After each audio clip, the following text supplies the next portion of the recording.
Monsieur le ministre, suite à l'annonce par le Danemark du retrait de ses troupes spéciales du Mali, le ministre français des Affaires étrangères, Jean-Yves Le Drian, a dénoncé, je le cite, des mesures irresponsables prises par une junte, à nouveau je le cite, illégitime. Votre réaction?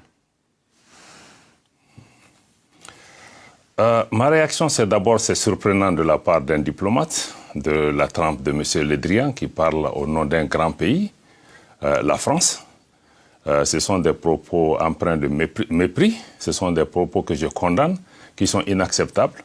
Et je crois que les insultes ne sont pas une preuve de grandeur. Nous sommes disposés à discuter avec la France ou d'autres sur des questions de substance. Il ne s'agit pas de questions irresponsables.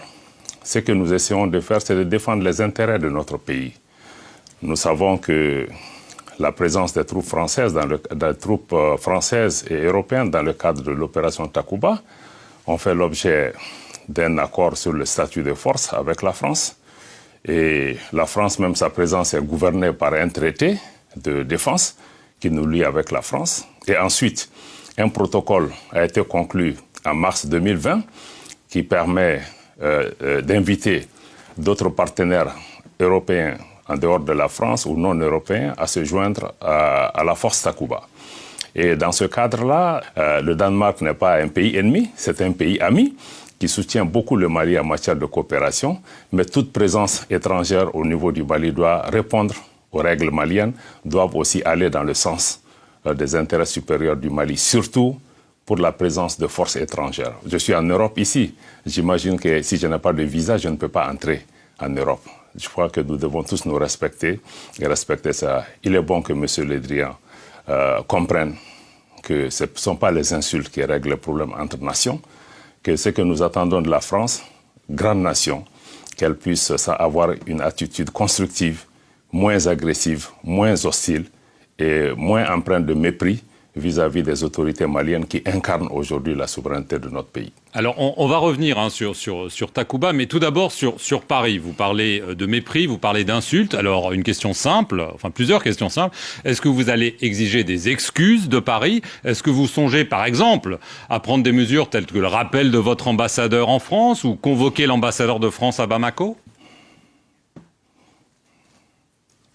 Le Mali n'exclut rien de la table si la souveraineté et le peuple malien ne sont pas respectés. Nous ne demandons pas des excuses à Paris, nous demandons que Paris nous respecte en tant que pays.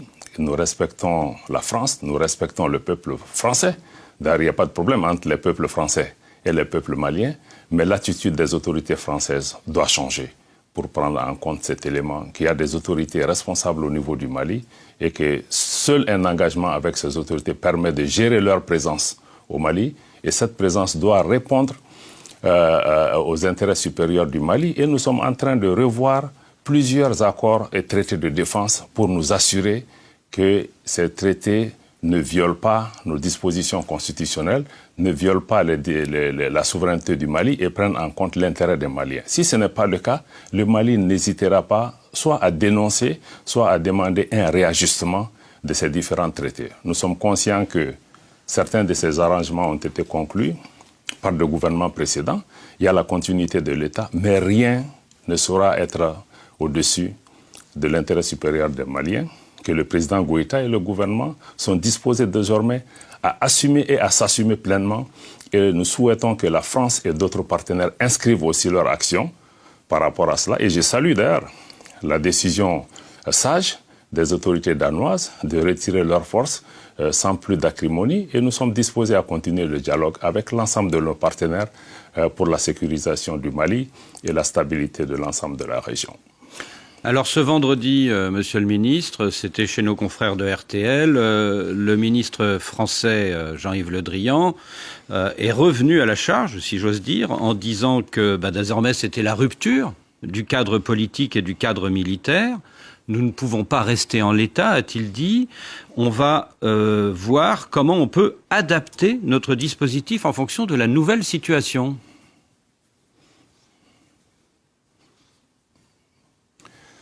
Je crois que M. Le Drian doit comprendre que l'engagement avec le Mali ne doit pas se faire à travers les médias. Et que si ce type de questions sont en discussion, nous sommes tous des diplomates, il y a des canaux pour pouvoir discuter de ces questions. Le Mali non plus n'exclut rien par rapport à ces questions si ça ne prend pas en compte nos intérêts. Donc les menaces, les invectives, les insultes doivent cesser pour donner la place à un engagement réaliste, un engagement constructif entre responsables pour pouvoir voir ensemble comment surmonter ces difficultés, comment surtout faire face aux défis que nous avons qui sont des défis sécuritaires. Donc, pour l'instant, vous ne vous parlez pas entre vous deux, ministres des Affaires étrangères du Mali et de la France? Les ponts sont coupés pour l'instant? Le Mali est et reste toujours ouvert au dialogue. Vieille nation de tolérance et de dialogue, nous maintenons cette posture. La dernière fois que j'ai rencontré M. Le Drian, c'était à New York. On a eu un entretien franc et direct. Et nous restons toujours ouverts. Je m'entretiens régulièrement avec d'autres autorités françaises. Malheureusement, M. Le Drian ou d'autres responsables français, on ne les entend plus sur les médias parlant du Mali. Et que d'avoir vraiment un engagement constructif, au lieu de soulever le monde entier aujourd'hui contre le Mali. Je le rappelle, cette attitude agressive ou hostile à l'endroit du Mali n'a rien à voir avec les raisons qui sont mises en avant liées au respect de la démocratie, au respect des droits de l'homme, à des coups d'État. Non, le Mali est puni parce que les choix politiques des autorités du Mali ne conviennent pas à certains. Et je crois que nous devons pouvoir sortir de ça parce que même les coups d'État dont on parle, la France applaudit des coups d'État quand ça va dans le sens de ses intérêts, elle condamne quand ça va dans le sens contraire de ses intérêts. Non, cette politique des 2 poids 2 mesures aussi doit cesser. Vous pensez au Tchad? Je ne pense absolument rien. Et il y a eu beaucoup de pays où il y a eu des situations, il y a eu des politiques de 2 poids 2 mesures, et de la France et même de nos organisations africaines. Et je crois que ceci ne va pas dans le sens de pouvoir répondre aux attentes aujourd'hui des peuples africains et des peuples maliens. Je crois que la France et les autorités françaises, comme les autorités européennes, je crois qu'ils doivent davantage écouter ce qui se passe sur le continent.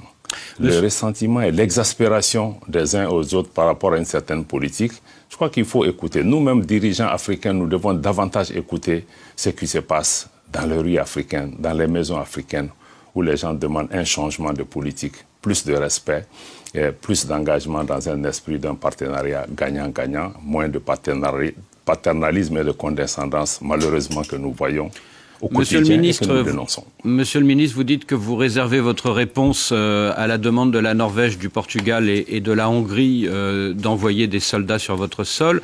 Est-ce à dire que vous allez dire non à leur demande? Est-ce à dire que, parlons franchement, Takuba, c'est fini?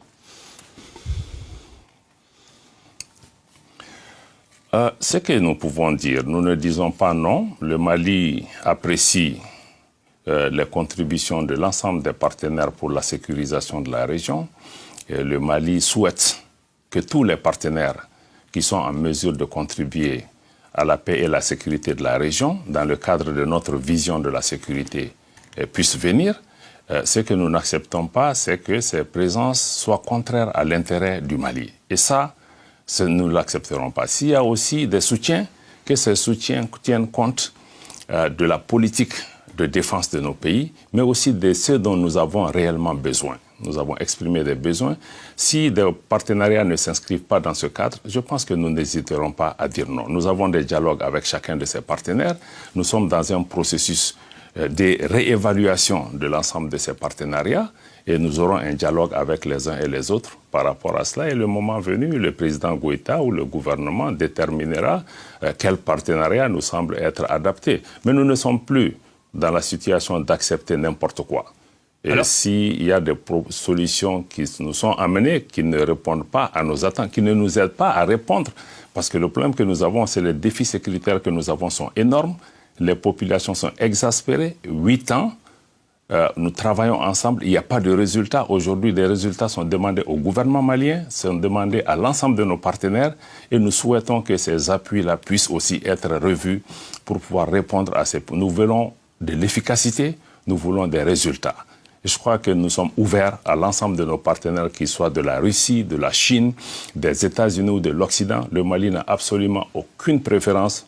Notre position est une politique de non-alignement. Nous voulons travailler avec l'ensemble de nos partenaires. Ce que le Mali n'acceptera pas, c'est qu'un pays vienne nous dire que vous pouvez travailler avec tel pays, vous ne pouvez pas travailler avec tel pays. Nous voulons du respect. Nous voulons qu'on comprenne que le Mali, les Maliens, les Africains ont l'intelligence nécessaire de savoir ce qui est bien pour eux, ce qui n'est pas bien, naturellement. Nous sommes ouverts aux conseils qui viennent de nos amis, mais des conseils qui sont donnés pas dans un esprit de paternalisme, mais surtout dans un esprit de respect mutuel. Monsieur le ministre, concrètement, vous avez demandé il y a peu de temps la révision de l'accord de défense avec Paris. Est-ce que vous avez reçu une réponse? Et si cette réponse n'est pas satisfaisante, est-ce que vous êtes prêt, donc, comme vous semblez l'indiquer, à dénoncer cet accord de défense avec la France? Absolument. Nous sommes absolument très clairs dessus. Nous avons demandé, dans un cadre diplomatique, nous avons soumis un protocole amendé avec l'ensemble de nos amendements, que vous me permettrez de ne pas détailler ici, parce que les dispositions de l'actuel traité en matière de défense, certaines dispositions sont contraires à la Constitution et à la souveraineté du Mali. Nous avons décidé à les revoir. Nous attendons une réponse rapide de Paris. À défaut de réponse, assurez-vous que le Mali s'assumera par rapport à cela. Est-ce que donc le Mali songe à demander le départ des soldats français de son sol? Cette question n'est pas pour le moment sur la table. Mais elle le sera, visiblement, puisque, vu la situation et vu votre ton et les rapports avec Paris qui se tendent, c'est quand même une possibilité que vous disiez, en effet, ça ne marche pas depuis des années, les soldats français ne font pas le job, entre guillemets, il faut qu'ils partent. Ce qui est sûr, c'est que pour le Mali, si une présence à un moment donné est jugée contraire aux intérêts du Mali, nous n'hésiterons pas à nous assumer. Mais nous n'en sommes pas là. Nous sommes dans le cadre d'un partenariat. Nous avons besoin de l'ensemble de nos partenaires pour autant que ces partenaires inscrivent leur action dans le cadre de notre vision, dans le cadre de notre demande. Mais aucune présence ne saurait être imposée au Mali et au peuple malien si ça va dans le sens contraire de ce que nous souhaitons. Ici, cette présence n'est pas constructive et si on ne sort pas de cette attitude d'agressivité et d'hostilité vis-à-vis du Mali et de ses populations, ce n'est pas ça le partenariat. Qu'est-ce que vous répondez à Jean-Yves Le Drian qui dit qu'il faut rester digne au regard des 53 soldats français tombés au Mali? Je demanderai à M. Le Drian de rester digne aussi parce que avant, nous reconnaissons les sacrifices des soldats français. L'intervention française qui a été décidée au Mali a été faite dans un bon état d'esprit d'aider notre pays. Nous apprécions cela. Nous apprécions tous les concours qui ont été faits dans ce cadre-là. Mais aussi, on doit comprendre qu'avant que la France ne vole le secours du Mali, le Mali et les Africains aussi sont venus mourir ici en Europe pour la libération et la liberté de ces pays. Donc nous avons tous des dettes de sang les uns envers les autres. Mais essayons de dépasser cela et de bâtir des cadres qui nous permettent vraiment de répondre aux solutions et pas à travers des dictats, des menaces, des invectives. Je crois que ça se fera seulement dans le cadre de nos intérêts mutuels, dans le cadre du respect dû à chacun, mais qu'on arrête cette mobilisation, toute cette campagne de dénigrement contre les autorités maliennes. Et nous ne sommes pas impressionnés par cela. Monsieur le ministre, vous nous avez parlé de la Russie parmi les partenaires du Mali. Or, il y a quelques jours, le général américain Stephen Townsend, qui commande AFRICOM, a affirmé le groupe Wagner, c'est-à-dire les paramilitaires et mercenaires russes. Le groupe Wagner est au Mali, ils sont plusieurs centaines, le monde entier le voit et cela nous préoccupe. Est-ce que vous confirmez ? Encore une fois, je ne suis pas plus impressionné. Vous savez, c'est la même Amérique, notamment à travers le général Colin Powell, qui, au Conseil de sécurité des Nations Unies, a montré des photos satellitaires et des preuves au monde entier qui nous ont tous convaincus que l'Irak dépose d'armes de destruction massive. La suite de l'histoire, vous la connaissez, elle était totalement fausse. Donc ce sont des mensonges. Ça a été mené à ce pays à cause de... Absolument. Et pourtant, le commandant américain d'Africom ajoute que Wagner bénéficie du soutien d'avions de l'armée russe pour son déploiement. Ce que je peux vous dire et que nous avons dit de façon constante, le gouvernement du Mali a fait un communiqué absolument très clair sur la question. La coopération avec la Russie est une coopération historique. Le Mali, depuis son indépendance, a été fortement soutenu par l'ex-URSS, plus tard par la Russie. 80% du personnel militaire malien avait été à l'époque formé en Russie ou en ex-URSS. Et même aujourd'hui, 80% de nos équipements viennent de ces pays. Notre coopération avec la Russie est une coopération d'État à État. Le Mali ne s'adresse qu'au gouvernement russe qui répond à nos sollicitations avec une grande célérité, une grande efficacité. Les 7 derniers mois, les équipements et les fournitures qui ont été acquis via cette coopération n'ont jamais été, ce type d'investissement n'ont jamais été faits au cours des 15 ou 20 dernières années. Vous savez, nous aimons bien la coopération avec nos amis occidentaux, mais ils doivent comprendre que nous sommes dans une situation de guerre, guerre contre le terrorisme. Nous cherchons des solutions. Et nous irons partout où nous pouvons trouver ces solutions, si c'est à Paris, si c'est à Bruxelles, si c'est à Washington ou bien si c'est à Moscou. Et aujourd'hui, grâce à cette coopération, vous l'avez noté, des succès opérationnels importants sont en train d'être enregistrés sur le terrain dans la lutte contre le terrorisme. Nous souhaitons que d'autres partenaires aussi puissent venir nous accompagner dans ce cadre-là. Alors, comme vous ne voulez pas officialiser ou confirmer la présence du groupe Wagner, est-ce que ça veut dire, puisqu'il y a ce partenariat dont vous vantez la qualité et les bénéfices, est-ce que des troupes russes pourront bientôt arriver, des troupes officielles russes au Mali, justement dans le cadre de cette lutte antiterroriste? Est-ce que c'est ça qui est en discussion avec Moscou? Ce que nous avons indiqué de façon constante, le Mali a acquis des équipements avec la Russie. Le Mali reçoit aussi des instructions russes qui viennent accompagner nos unités à pouvoir manier ces équipements et ces armements. Mais pourquoi pas des soldats, monsieur le ministre? technique est fourni dans ce cadre. Nous n'avons pas ces questions-là à ce stade et aussi il s'agit de questions de défense et de sécurité de notre pays que nous n'allons pas discuter dans les moindres détails ici à votre micro. Mais je peux vous dire que ceux qui sont présents au Mali sont des assistances techniques qui viennent aider nos unités à pouvoir faire face à la menace sécuritaire. Et nous souhaitons que d'autres partenaires aussi. La porte n'est fermée à personne au Mali. Nous souhaitons que tout le monde puisse venir nous aider, mais qu'on sorte un peu de tout cette campagne sur Wagner ou sur d'autres. Le Mali a un problème sécuritaire. Le Mali est un État qui se bat contre le terrorisme. Nous faisons face aux groupes terroristes les plus violents sur cette planète. Al-Qaïda au Maghreb islamique, maintenant dénommé JNIM, l'État islamique au Sahara. Nous faisons face à des conflits intercommunautaires dans le centre du pays. Le problème du Mali n'est pas Wagner. Le problème du Mali, c'est un problème d'apporter la sécurité aux Maliennes et aux Maliens. C'est notre responsabilité. Et nous ferons tout ce qui est nécessaire conformément à nos lois et conformément aux traités internationaux pour pouvoir répondre à cela. Et nous souhaitons que les autres qui sont en train maintenant de faire toute cette campagne autour de Wagner, qui prennent un peu de recul, qui viennent voir avec le Mali quel problème sécuritaire vous avez et quelle peut être notre contribution à pouvoir résoudre. Je pense que c'est ce dialogue que nous attendons de nos partenaires. Depuis le 9 janvier, Monsieur le Ministre, votre pays est lourdement sanctionné par vos voisins de la CEDEAO. Mais dans un communiqué, hier, la CEDEAO dit attendre de vous un calendrier raisonnable et réaliste pour la tenue des élections. Elle ajoute que les sanctions seront levées progressivement sur la base de ce chronogramme et de sa mise en œuvre. Est-ce pour vous une petite ouverture ? D'abord, permettez-moi d'indiquer que le Mali est membre de la CEDEAO. La CEDEAO a été fondée au Mali en 1975. Nous sommes membres fondateurs et nous sommes partie prenante aussi de l'ensemble des textes qui sont agréés dans ce cadre-là. Mais dans le même temps, il faut reconnaître que nous ne reconnaissons plus notre organisation.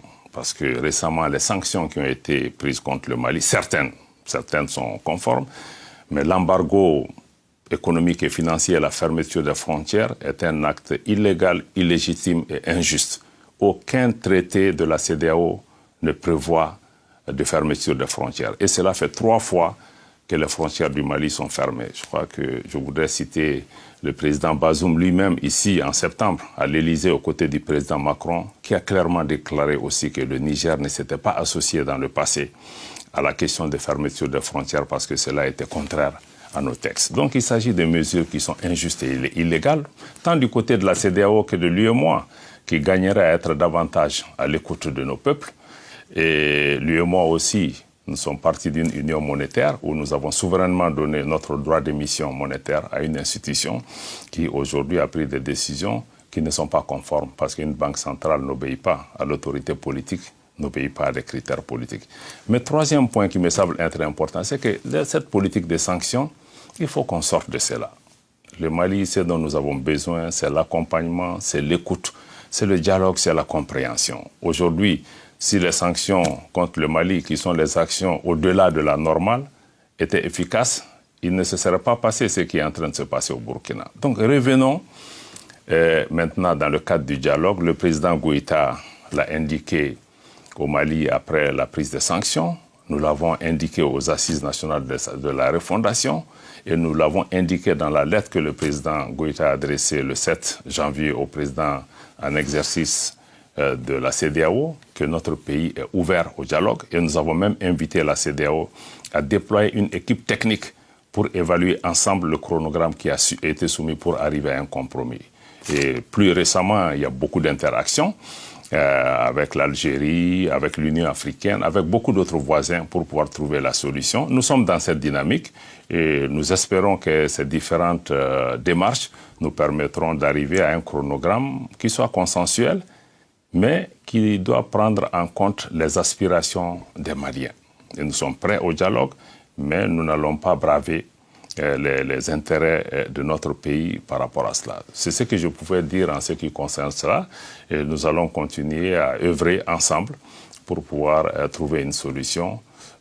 Bon, les sanctions sont ce qu'elles ont leurs limitations aussi, mais le Mali demeure attaché à un retour à l'ordre constitutionnel qui n'est pas remis en cause. Certes, les délais n'ont pas été rencontrés, mais le retour à l'ordre constitutionnel demeure un engagement solide du Mali pour aller de l'avant. Ce que nous souhaitons, c'est que nos frères et sœurs de la région puissent prendre le temps nécessaire de nous comprendre, de nous écouter comme nous devons aussi les écouter, de mieux apprécier la complexité de la situation au Mali, un pays en guerre comme je l'ai indiqué, pays lui-même qui est victime du terrorisme. Parce que je le rappelle encore une fois, le Mali est tombé suite à l'intervention occidentale en Libye. Parce que tout le monde accuse le Mali d'être l'épicentre de l'instabilité. Non, le Mali est victime.